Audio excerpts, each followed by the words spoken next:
A gente vai apresentar o trabalho de fenômenos de transporte. Os alunos que fazem parte do grupo é o Alan, o Augusto, a Camila e eu. Os temas abordados aqui vão ser referentes ao calor. No caso, seria a transferência de calor, mecanismos combinados, sistemas de unidades, leis de Fourier, condução de calor em uma parede plana e analogia entre resistência térmica e resistência elétrica. Pode passar. Transferência de calor ou calor. O que seria isso? A transferência de calor é a energia em trânsito devido a uma diferença de temperatura, que nada mais é que o calor passado de uma superfície para outra, até eles atingirem o equilíbrio térmico. O que seria isso? O calor é uma energia, certo? Então, quando eu tenho uma superfície que ela tem uma temperatura mais elevada que outra, eles fazem essa troca para atingir um equilíbrio térmico. Por exemplo, a minha mão ela está quente. Se eu colocar em cima da mesa, que está mais gelada, ela vai esquentar a mesa, porque está acontecendo uma transferência de calor, onde o objetivo é chegar num equilíbrio térmico entre as duas superfícies. Seria isso. Os diferentes processos de transferência de calor, eles são referidos como mecanismos de transferência de calor, que nada mais é aquilo que a gente já viu, que é a condução, convecção e radiação. Aí pode passar. A condução. A condução é quando a transferência de energia ocorre entre um meio estacionário entre meios estacionários. No caso, seriam dois objetos sólidos. Por exemplo, essa figura ela mostra a transferência de calor por condução através de uma parede sólida. Então, assim, eu tenho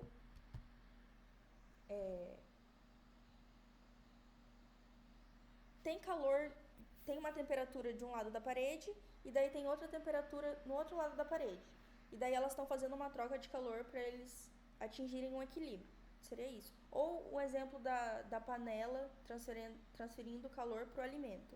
Seria praticamente a mesma coisa. Pode passar. Aí a convecção é quando tem uma troca de calor entre um fluido em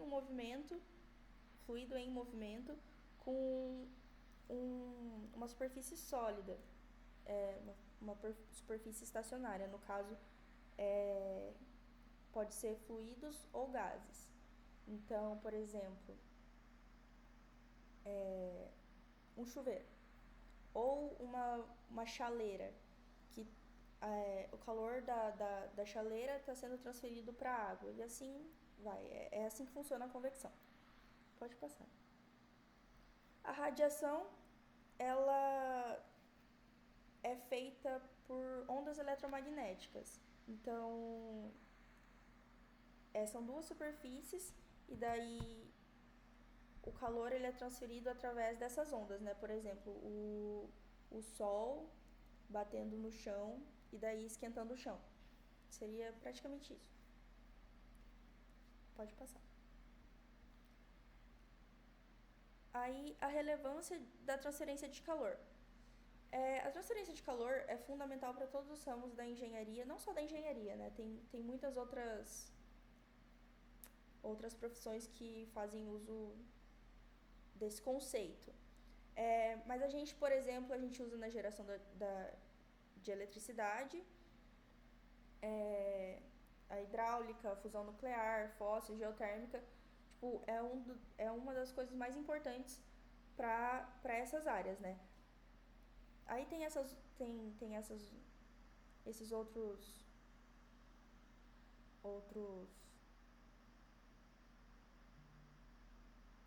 essas outras coisas aqui, mas eu acho que não é tão necessário falar. Vou pegar um exemplo na nossa área, que é de elétrica. Quando a gente vai fazer o dimensionamento de algum cabo para alta tensão, e daí a gente tem que ter uma noção de temperatura,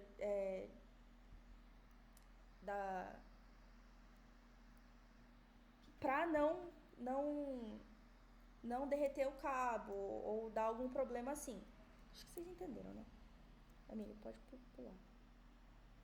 Aí, mecanismos combinados. O que seriam isso? É um sistema onde todos os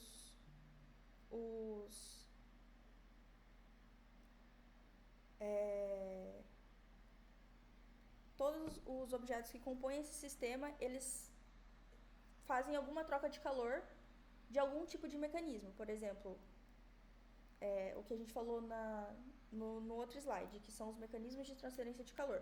Então, no caso, a gente tem uma garrafa térmica e todos os objetos que compõem a garrafa térmica, eles vão fazer uma troca de calor, só que essa troca de calor não vai ser necessariamente de um mecanismo. Então, como a gente tem três, os três vão agir nessa garrafa térmica. Então, assim, a gente tem a convecção, a gente tem a condução e a irradiação agindo nesse sisteminha aqui. Por exemplo, ó, a gente tem o Q1, o Q2, Q3, Q4, Q5, Q6. E daí, amiga, passa ali, por favor. A gente tem que o Q1 é a convecção entre o café e a parede do frasco, que no caso seria um líquido com um sólido. Aí, ok, a condução através da parede do frasco plástico, né, que a gente tem o calor batendo lá, e daí temos duas superfícies da parede do frasco plástico, então de um lado para o outro vai estar transferindo calor. O Q3, que é a convecção natural do frasco para o ar, porque é um gás. Convecção natural, o ar para a capa plástica, é a mesma coisa, só que, né? Aí a radiação entre a superfície externa do frasco e a interna da capa plástica, que daí é por meio das ondas eletromagnéticas. A condução através da capa plástica, o Q7, que é a convecção natural da capa plástica para o ar ambiente, e o 8, a radiação entre a superfície externa da placa e as vizinhanças. No caso, seria, tipo, a garrafa tá aqui, e daí o calor dela tá passando para... Não necessariamente encostando assim, mas se você colocar a mãozinha do lado, você vai sentir que tem um calor. Então, seria isso. E é isso. Eu acho que tá ótimo. Acabou.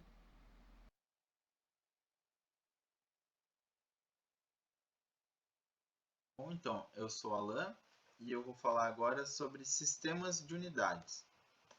As unidades de medida são representações das grandezas físicas utilizadas em diversas áreas do conhecimento, com o intuito de quantificar uma matéria, uma seção, o tempo ou o tamanho de algo. Bom, o que isso significa?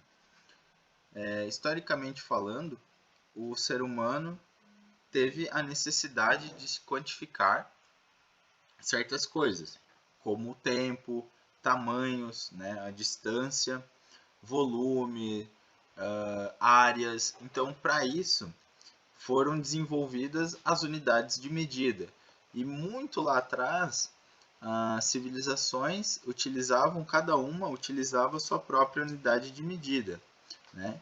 E com o passar do tempo, com a evolução, houve a necessidade de se padronizar essas unidades, né? Para que ao redor de todo mundo fosse utilizadas as mesmas unidades, né?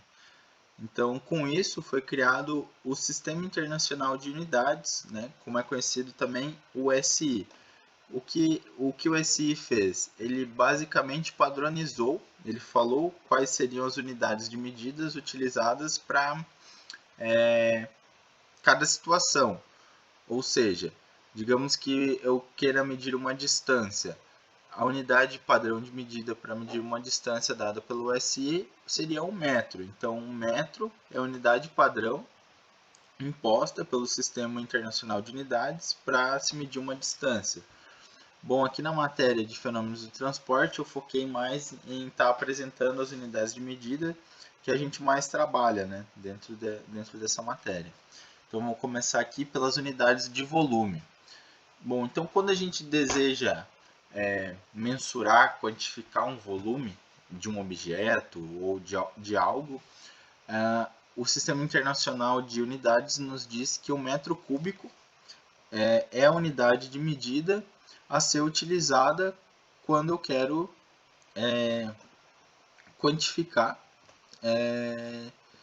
um volume. Então, aí, a partir dele, eu consigo fazer conversões, né? Consigo fazer conversões para se utilizar outras unidades. Então, o padrão seria usar metros cúbicos toda vez que eu for falar de volume, porém eu posso usar litros, decímetro cúbico, mililitro e centímetro cúbico também. Eu deixei aqui um exemplo, eu não vou estar me atentando muito em resolver, mas eu vou explicar aqui de como faz a conversão. Então, digamos assim, se eu tenho uma esfera, um exemplo, uma esfera, e ela tem 1 metro cúbico, e eu desejo saber isso em decímetro cúbico, como que eu faria para para fazer essa conversão? Então, de metros cúbicos para decímetro cúbico, eu multiplicaria por 1000, e se fosse ao contrário, eu dividiria por 1000. Então, tem aqui também em litros, para centímetros cúbicos também. Eu posso fazer essa conversão de unidades, né? Então, a gente utiliza bastante as unidades de pressão. Então, a gente pode ter uma pressão expressa na unidade de atmosfera, que é o ATM, milímetro de mercúrio, mmHg, centímetro de mercúrio, que é o CMHg, pascal ou quilopascal. Eu deixei o asterisco ali para representar que o pascal seria a unidade de medida do sistema internacional. Então, quando a gente deseja estar falando de pressão, o correto, internacionalmente falando, né, pelo sistema de unidades, seria utilizar o pascal ou quilopascal, que seria a multiplicação por 1000, né, de 1000 pascal. E aqui eu deixei uma relação de conversão, né, que a gente tem as relações de conversão. Digamos assim, 1 atm equivale a 101,325 kPa. Ou seja, 1 atm eu teria 101,325 mil pascal, né? E para eu obter essas outras unidades de medida, para esse caso, eu faria uma regra de 3, né? Então, digamos ali, outro caso. 1 atm equivale a 760 milímetros de mercúrio. Então, se eu tivesse 800 milímetros de mercúrio, colocaria x atm, multiplicaria cruzado, acharia o valor de x, né? Que seria o valor que a gente estaria querendo descobrir, né? Então, essas são as unidades de pressão mais utilizadas, né? E como eu disse, o Pascal é a unidade de pressão padrão pelo SI. Unidades de temperatura, a gente utiliza aqui no Brasil, a gente utiliza o grau Celsius, né? São Celsius. Graus Fahrenheit são utilizados lá na América do Norte, nos Estados Unidos. E o Kelvin, que é a medida de temperatura padrão do SI. Ou seja, toda temperatura, se eu quiser representar ela de um jeito que internacionalmente isso seja conhecido, a gente utiliza o Kelvin. Quero falar que tal objeto tem uma temperatura de tantos graus Kelvin. Então, a partir dessa temperatura Kelvin, assim igual eu mostrei ali na unidade de pressão e de volume, a gente consegue derivar para outras unidades de temperatura. Então, eu deixei aqui, para converter uma unidade de temperatura em outra, podemos utilizar as fórmulas a seguir. Então, temos como converter de Celsius para Kelvin e de Celsius para Fahrenheit. Então, eu deixei aqui. A temperatura em Kelvin vai ser a temperatura em Celsius mais 273. Eu não vou me atentar em estar explicando o que esse 273 significa. Perdão, desculpa. Mas assim, o zero absoluto, que a gente conhece como 0 graus, ele se dá a menos 273 graus Kelvin. Então, na escala de Kelvin, menos 273 representaria o que a gente conhece como zero absoluto, né?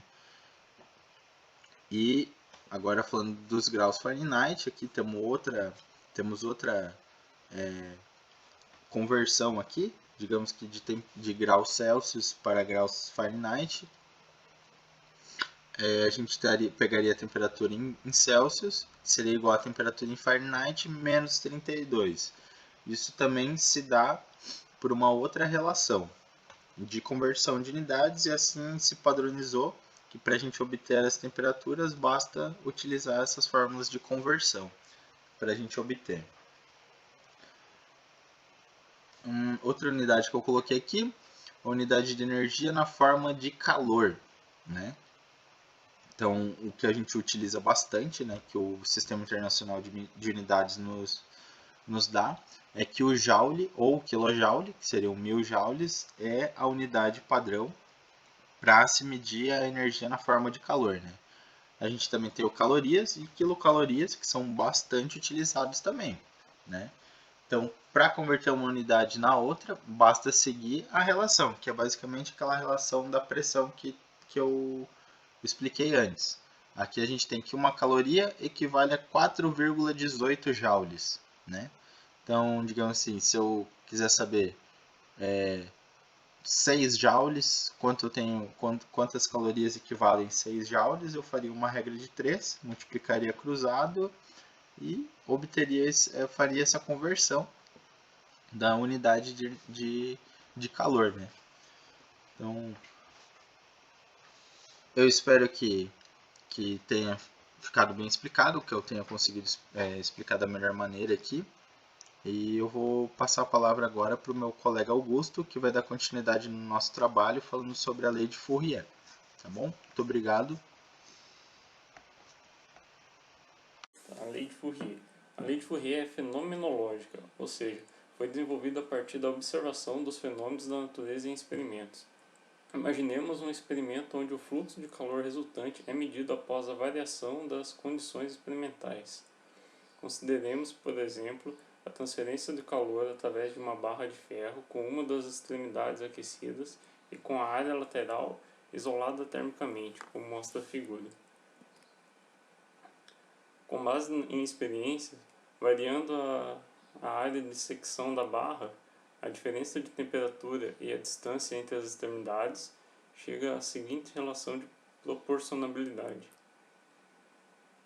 Que alfa A vezes ΔT sobre ΔX.